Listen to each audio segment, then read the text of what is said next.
culture, our own philosophy, our own science, our own medicine as super inferior. And so I went through process of feeling inferiority. And that was what I battled with until I get to university, where I begin to now say, no, I'm a human being. My space that I live is as important as every other space in the world. And I'm important. And so in the university, I consciously begin what I call self-decolonization. I want to purge myself from all what I've learned in the school of what I have been acculturated with, and then I throw them away. But not throwing away totally, but trying to play some in a very low level, then allow the indigenous in me to come to the fore. Because the indigenous has a lot of knowledge that is hidden, that people do not understand. Now that now take me to here in Copenhagen. When I got there, the first thing I have to do was to go to a festival in Aarhus, where I make a performance. I'm going to see some of the images. But here, the performance I do today had a lot of story that I want to share with you. I have understood about the energy of a space, the energy of me, and the energy of you. And all this call into collaboration. We are in this space together. We feel our energy. And so when I got here, Eric had to take me around into the park. Now, walking in the park was telling me stories, and that stories has to do with our sense of capitalism, where we don't care about what is the ecological system of the space. We're trying to destroy because we have this egocentric idea as human that we are the dominion, we can dominate. And so in the history of Copenhagen, this space, well, according to what Eric told me, was once an abandoned where they throw some rubbish from the city and throw it there. And for about some years, the earth began to produce some plants that are really aggressive in protecting themselves. And when you walk in the garden, in this park, you're going to see most of the trees have thorns, very sharp thorns. So you don't, if you want to put your hand there, you're going to now, no, you're not going to do that. So it means that our action has produced energy of a defense from this plant that we think they are not existent. And so it sparked, dialogue within me, and the dialogue of our interaction in the space, how we are destroying the other energy of the world for us to live. And that was why I did the performance that I do today, that I try to, if one person do not know one thing, then he must know another thing. It is just to, like I said, open up a dialogue. I took you in a walk, and I first of all embodied two energy that is two different energy. The energy of the nature and the energy of the capitalism. The product of the nylon that I pick around. I went around in the area and picked those plastics that I use. And when you're going to see some label. If you look closer, you're going to see some label. And those labels are the consciousness of our capitalism. And puts, the nature on the head in the pretext that we are protecting it. Then I took him to a walk. And a walk that I was holding honey. In the honey to revitalize the land that have been destroyed. And the space there, the land there, the head there is protesting. And that's why you see most of the plants that are there, majority of them has thorns. Even the roses that are put into my head, I have to cut, took me some time to cut the thorns away so that it doesn't hurt me. Now what am I trying to say is that as an artist, my sole responsibility is to increase your sensibility and to connect you reconnect you, connect you, and reconnect you most of the time to your energy within you and the energy of your space. It's a principle, and which is my own artistic principle that I won't feel like, and that's made me to become political conscious. I've understood when I was coming, I had a very terrible experience with the Danish embassy. I was arguing with them seriously. I was supposed to come with a priestess who is an indigenous priest, who has understood what the energy of nature is. She has gone through processes for a longer time, and so she can feel when the energy is positive as it's negative. So, and because I work with that in my performance, I invited her to come. But unfortunately, the Danish embassy could not give her visa because she had no money in her account. So it means that in most of our interaction is based on capitalism. It's a capitalist tendency that if I'm coming there, you must have a value which you are given to the state. So, and though that's one of the instances that make me to become politically conscious. And I try to address in most of my work those ideals of political system that instill pains into our body as body of human, our humanity. And so most of the time, and that was why you see that I have to, I didn't want to make a performance before. I was supposed to make a talk. But I felt it's very imperative for me to just hold you and take you down into that space and for you to feel. But of course, I had to change my performance when I was there because I didn't want to hurt anybody, because I wanted to take you to where the tongues are so that you could sustain some of the pains. Just like when my friend was making the performance, was pushing into the body, I was feeling that energy. No, and that's exactly what arts, do to us, the body in the space. Can I show you some? And so you see that, having the tongues like this in the environment is a parable of our actions, and you can see still those tongues in most of those, and even those ordinary trees that you feel like, and we're trying to have the dialogue and say, why are the trees protecting themselves with these tongues? It's like they're trying to tell you as a human, we don't need you. Can you go further? Yeah. So you're going to see. Please stop me if you want to ask questions. It's interactive, so that I can explain some things, and also my English is horrible. My tone of English. So if you're not understanding me, please tell me to slow down and let me explain myself. So this is our introduction into the performance today.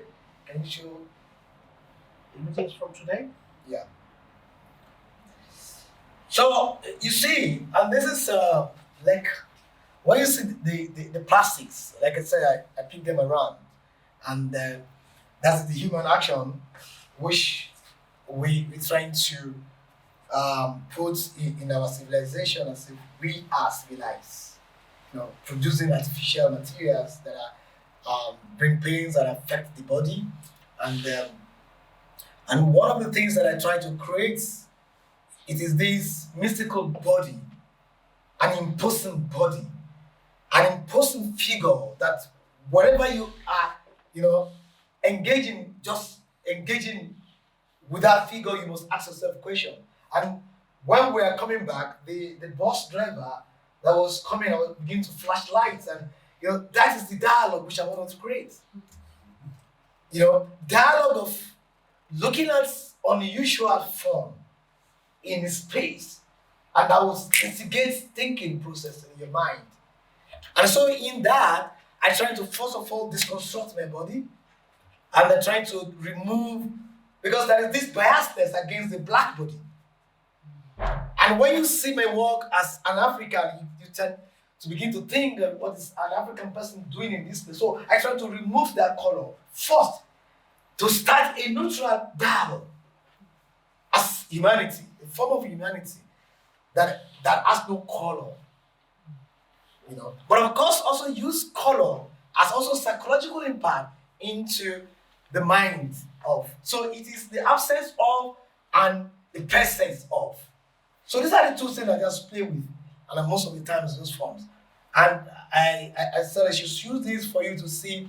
See, you coming with me, we become an element. It became a same composition where you become part of the element of the performance.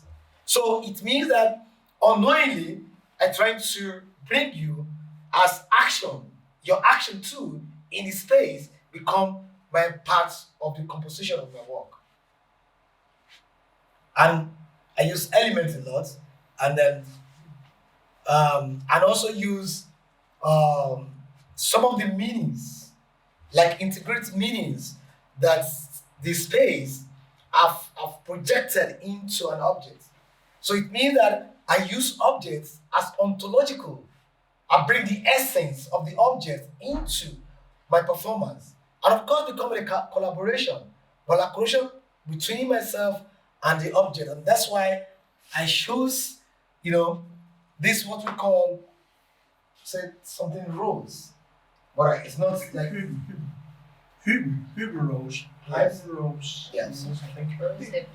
So, of course, the rose is friendly, but when in this, with these tones that come, and also for us to have that dialogue and bringing honey as a symbol of fertilization, trying to cure, in a way, heal the pains of the herb that we have created in the garden. And that's why I took the honey and pour it, on one of the tree very close to the dam, and there. So it's a kind of a healing process, and that healing of the health, and also for us to know that no matter whatever anything, like in the Yoruba, there is this, when we are in indigenous perception, we remove our shoe. And the essence is when you connect, you are having a dialogue with the head, with your feet, and tree, head. Like the tree is one of energy that is connected to every aspect in the head, and take information to every other things in life. So when you connect with that, it's like, so this process also is for me a kind of a healing of the pains that the head harbor in that garden. So in a way, I try to bring rituals of atonement, ritual of fertilization of the body and of the space. Can you go?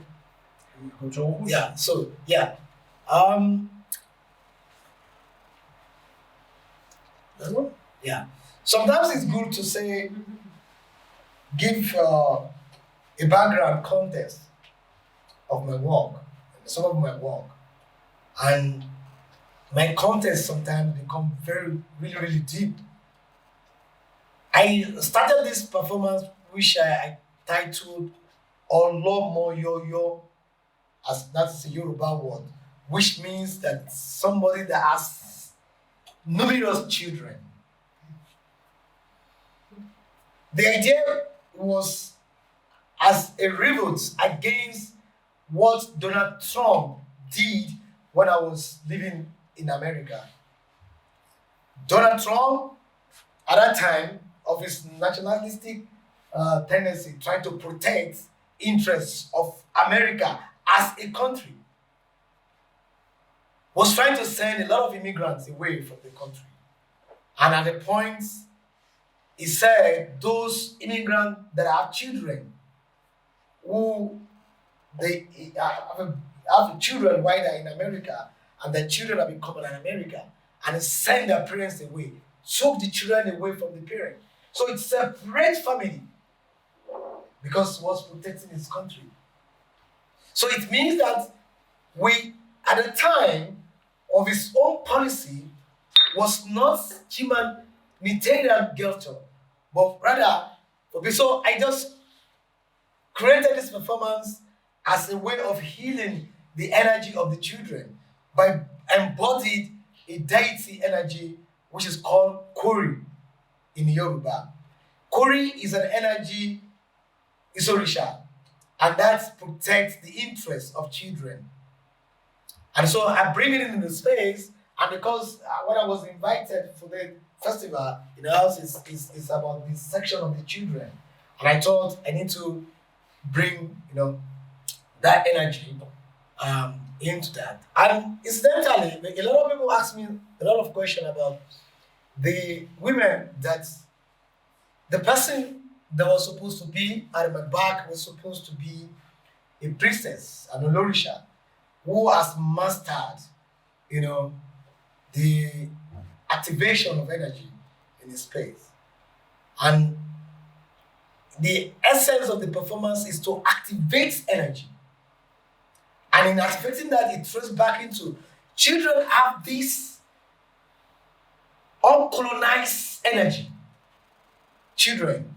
And when they're in a space, they don't give damn about what your values are. They are just in the process of living their essences as human. They don't care. They see you, they love you. If the energy comes with you, they romance you, they be with you. They don't want to know who you are. And that is reactivating that energy, and that was what the performance is. And incidentally, there is the end of the space, there is a gong in that space. And that gong was, you can see it like a kind of a bell. It was, I can't remember the name of the artist. It was, it's connected to the hospital in Ulster.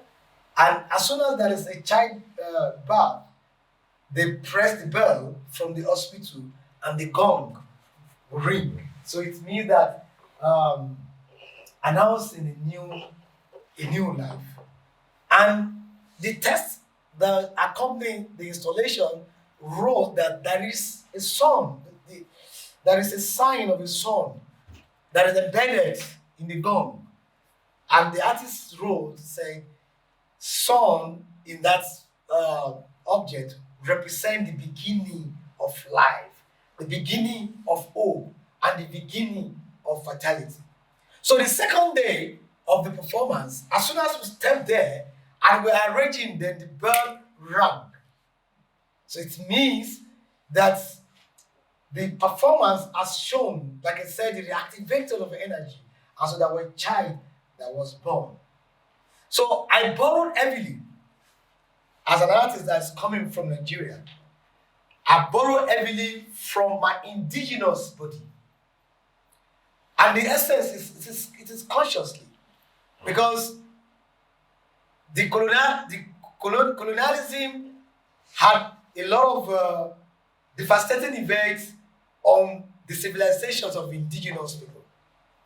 And so they destroy the civilization and make a lot of things silent. So as a process, I try to borrow heavily from the past, from this civilization, and I use it in an international language. So maybe I will stop here for, if you have questions, then I can explain. Okay.